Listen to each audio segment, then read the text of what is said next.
ኒኮ ዊሊያምስ አንድ ነገር ተናገረ። ኪሊያን ምባፔ ትልቅ ተጫዋች ነው አለ።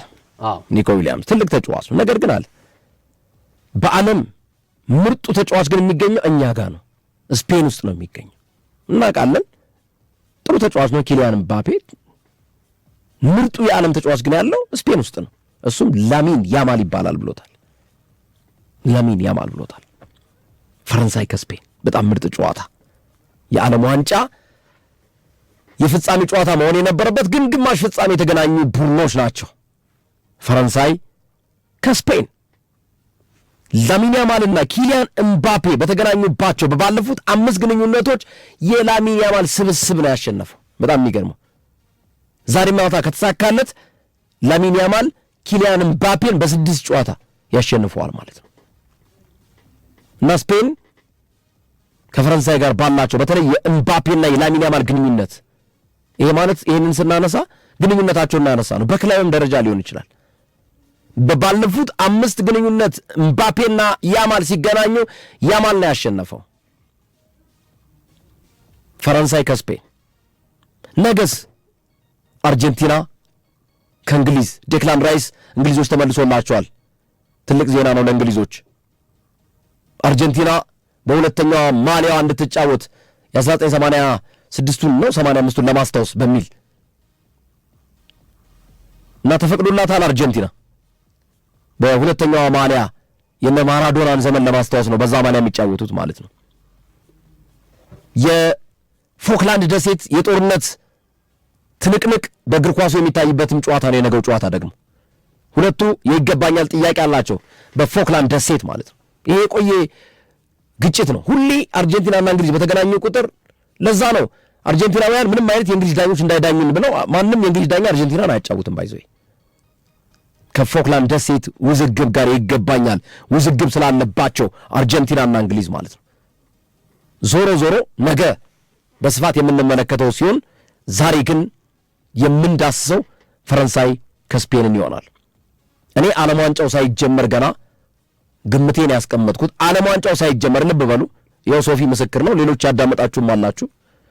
በዘንድሮ የዓለም ዋንጫ ነው ያልኩት ገና መነሻ ላይ ፈረንሳይና እንግሊዝ ለዋንጫ ይቀርባሉ። እኔ በደጋፊነት ከሆነ ፈረንሳይ ደስ ይለኛል ቢያሸንፍ፣ ግን አይመስለኝም እንግሊዝ ዋንጫው ነው የምትወስደው ይመስለኛል በሚል ገና ዓለም ዋንጫው ሳይጀመር ግምቴን አስቀምጫለሁ እና ዛሬም ፈረንሳይ ከስፔን በሚኖረው ጨዋታ ፈረንሳይ 2-1 የምታሸንፍ ይመስለኛል ይህንን ጨዋታ። ወይም ደግሞ የማለፍ ዕድሉ ኮሬክት ስኮር እንኳን ባይሳካልኝ ፈረንሳይ ስፔንን ጥላ ለፍጻሜ የምትደርስ ይመስለኛል የኔ ግምት ማለት ነው። እስኪ ይሄንን እንመልከተው ሶፊ። አዎ ከባድ ትንቅንቅ ዛሬ። ይሄ ዓለም ዋንጫ ደስ የሚለው ግርሜ አንድ የፍጻሜ ጨዋታ ብቻ አይደለም የምናየው፣ ሶስት የፍጻሜ ጨዋታ አለን። በጣም እድለኛ ነን። ዛሬ፣ ነገ፣ ዋናው እሁድ። ለምንድን ነው ይሄን ያልኩት? እነዚህ 4 ቡድኖች በግራም ወሰድካቸው በቀኝ መላው ዓለም ሕዝብ ከዓለም ዋንጫው በፊት ሆነ ዓለም ዋንጫው ከተጀመረ በኋላ ለዋንጫው ግምት የተሰጡ ናቸው። 4ቱም ዋንጫውን የማንሳት እድል አላቸው ተብሎ የሚታመኑ ናቸው። በፊፋ የደረጃ ሰንጠረዥ ከ1 እስከ 4 የሚገኙ ቡድኖች ናቸው። አንደኛ ከ3ኛ፣ ሁለተኛ ከ4ኛ ነው የሚገናኙት በፊፋ የደረጃ ሰንጠረዥ ላይ ማለት ነው። አንደኛ አርጀንቲና፣ ሁለተኛ ስፔን፣ 3ኛ እንግሊዝ፣ 4ኛ ፈረንሳይ ናቸው። ቦታቸውን ካልቀያየርኩት ከቅርታ ጋር ዞሮ ከ1 እስከ 4 አራቱ አሉ። ስለዚህ አንደኛ ፈረንሳይ፣ ሁለተኛ አርጀንቲና፣ 3ኛ ስፔን፣ 4ኛ እንግሊዝ። ስለዚህ 1 ከ3 ፈረንሳይ ከስፔን፣ 2 ከ4 አርጀንቲና ከእንግሊዝ ነው የተገናኙት። ስለዚህ ይሄ ነው ትልቁ አነጋጋሪ ጉዳይ ማለት ነው። እና ለዛ ነው ዓለም ዋንጫ ዘንድሮ ፍጻሜ ጨዋታ 1 ነው የምትሉ ካላችሁ ተሸውዳችኋል። የፍጻሜ ጨዋታ 3 ነው። የዛሬ ምሽቱ አንድ የፍጻሜ ጨዋታ ነው። የነገ ምሽቱ ሌላ የሁለተኛ ፍጻሜ ጨዋታ ነው። የእሁዱ የፍጻሜ ጨዋታ ደግሞ ዋና የፍጻሜ ጨዋታ ነው። ግን ፍጻሜ ጨዋታዎች የፍጻሜ ጨዋታን መስፈርት የሚያሟሉ ቡድኖች የሚያደርጉት ጨዋታ ነው። የዛሬውን ጨዋታን በጉጉት እንዲጠበቅ ያደረገው ስፔን ባለፉት ዓመታት ፈረንሳይን ባገኘችባቸው የጥሎ ማለፍ ጨዋታ በሙሉ ባለድሏ ስፔን ናት። 2024 የአውሮፓ ዋንጫ በሩብ ፍጻሜ ፈረንሳይን ከውድድሩ ያሰናበታቻት ስፔን ናት። በኔሽንስ ሊግ ፈረንሳይን በግማሽ ፍጻሜ ያሰናበተቻት ስፔን ናት። ስፔን 2010 ላይ የዓለም ዋንጫውን ካነሳች በኋላ ባሉት ዓመታቶች በእርግጥ 2012 የአውሮፓ ዋንጫ አንስተዋል። ግን ከዛ በኋላ ዓለም ዋንጫ ረጅም ጊዜ የተጓዙት የዘንድሮ ነው። 2014 ጥሩ አልነበሩም። 2018 ጥሩ አልነበሩም። 2022 ጥሩ አልነበሩም። ከሶስት የዓለም ዋንጫ በኋላ እንደገና ነቃ ያሉበት እንደገና ረጅም ጉዞ እያከናወኑበት ያለ የዓለም ዋንጫ ነው። የዓለም ዋንጫ ሁለት ኮከቦችን እንጠብቃለን በዚህ ጨዋታ ላይ ቀጣዩን ንግስና ከሜሲና ከሮናልዶ የሚረከቡ ተብሎ የተገመቱ ተጫዋቾች ክሊያን ምባፔ ከላሚን ያማል በጣም ውብ ጨዋታ እንደሚሆን ይጠበቃል። ላሚን ያማል ምባፔን በተቃራኒነት ገጥሞ አልተሸነፈም እስካሁን በጥሎ ማለፍ ጨዋታ ላይ በፍጹም የምባፔ ቡድን የያማልን ቡድን አላሸነፈውም። በብሔራዊ ቡድን ደረጃ ሁሉንም የጥሎ ማለፍ ጨዋታዎችን ስፔን ስላሸነፈች ወይም የያማል ቡድን ስላሸነፈ ማለት ነው። ያማል በዚህ ዓለም ዋንጫ ላይ ጥሩ አይደለም ሆነን ለመናገር። ምባፔ ምርጥ ነው። ምባፔ አስደናቂ ነው። የዓለም ዋንጫውን ኮከብ ጎል አግቢነት እኩል እየመራ ነው ከሜሲ ጋር። ቡድኑ በተቸገረበት ጊዜያቶች ላይ ቤትም ብሎ ልዩነት ፈጣሪ ነው ትመለከተዋለህ። ላሚን ያማል እንደዛ አይነት ነገር አላሳየን። እንዲሁም ዲላፎንቴ ምንድነው ያሉት? እስካሁን ድረስ የላሚን ያማል ተጽዕኖ ፈጣሪ አልነበረም፣ ግን ከዚህ በኋላ አይሆንም ማለት አይደለም።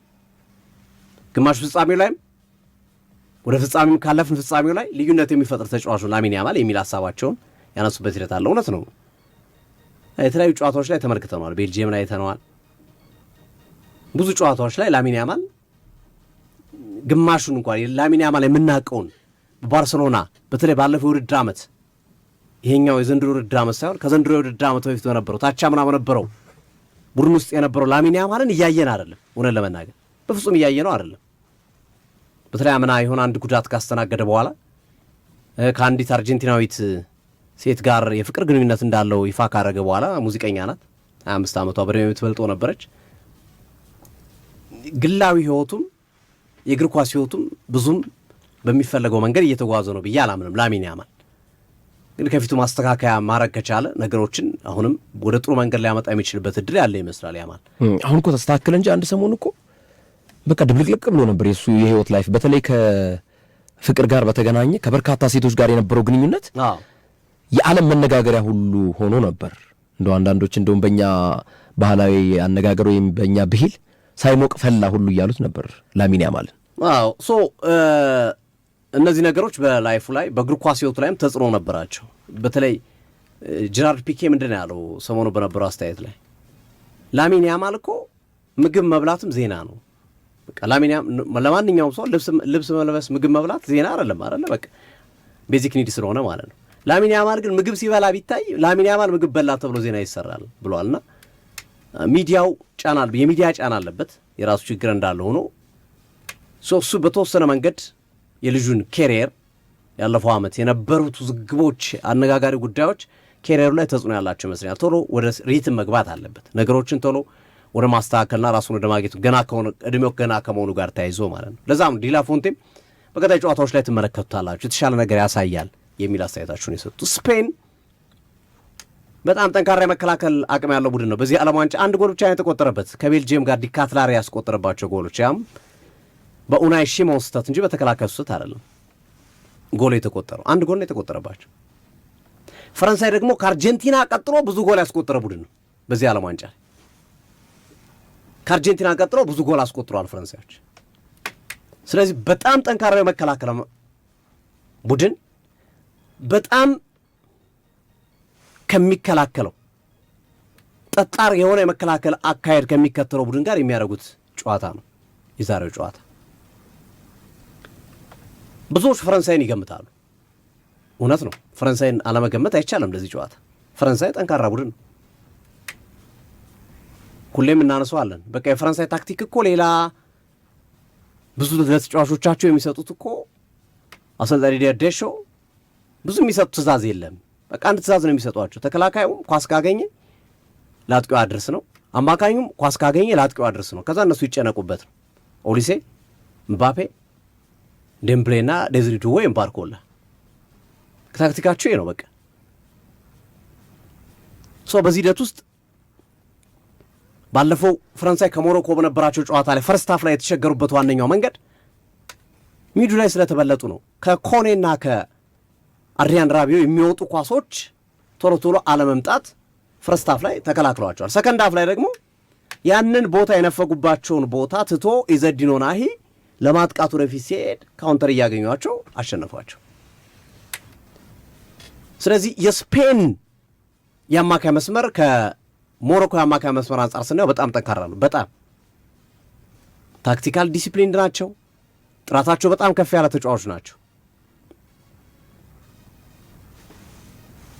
ስፔን ተከላካዩ ምርጥ ነው፣ አማካኙ ምርጥ ነው። ፊት መስመሩ ጋር ስንሄድ ግን በተወሰነ መንገድ የፈረንሳይ የተሻለ ነው። ምክንያቱም ላሚን ያማልን እንደው እንደምን አጠጋግተን በክሊያን ምባፔ ብናጣፋው አሌክስ ባዬናና ዴምብሌ ማወዳደር አስቸጋሪ ነው የሚሆነው አይደለ? ኦያር ዛባልና ዴዝሪ ዱዌን ወይም ባርኮላን ማወዳደር ከባድ ነው። ማይክሮ ኦሊሴን ከየትኛው ተጫዋች ጋር ነው የምትወዳደረው? በቃ ይሄ ስፔሻል ነው። ወደ ላይ ያለው አንገት በላይ ያለው የፈረንሳይ ቡድን በተቃራኒው ጨዋታውን ግን ኮንትሮል ለማድረግ ዋናው መሰረቱ አማካይ መስመሩ ላይ ስለሆነ ስፔኖች ያንን ከተጠቀሙ በደንብ የነ ፔድሪ፣ ሮድሪ እና ዳኒ ኦልሞ ጥምረት በሚፈለገው ልክ ማገልገል ከቻለ ሊቋቋማቸው ይችላሉ። ኳስ እንዳያገኙ እንዲራቡ ሊያደርጓቸው ይችላሉ። ስፔኖች ፈረንሳዮች እንዲራቡ ሊያደርጓቸው እነ ክሊያን ምባፔ፣ እነ ዴምብሌ፣ እነ ኦሊሴን በዛ መንገድ ኳስ ማሳጣት ይችላሉ። ግን ከዛ ከማኑ ኩኔ ወይ ከቹዋሜኒና ከአድሪያን ራቢዮ ኳስ ከወጣ በኋላ ግን ሰዶ ማሳደድ ነው የሚሆነው፣ ከባድ ነው የሚሆነው እና ይችናት የሁለቱ ቡድን ልዩነት እዚህ ጋር ነው። እንግዲህ ዛሬ ጨዋታውን ያሸንፋል አያሸንፍ የምንለው በእነዚህ ነጥቦች ነው። አማካኙ በደንብ መያዝ ከቻሉ ስፔኖች ጨዋታውን ይዞ ሊወጡ ይችላሉ። ያንን ማድረግ ካልቻሉ ግን ፈረንሳይ የተሻለ ዕድል አላት። ኦብቪየስሊ ግርምዬ አድማጮቻችን ከምሽቱ 3 ሰዓት ጀምሮ ጠብቁን። 4 ሰዓት ላይ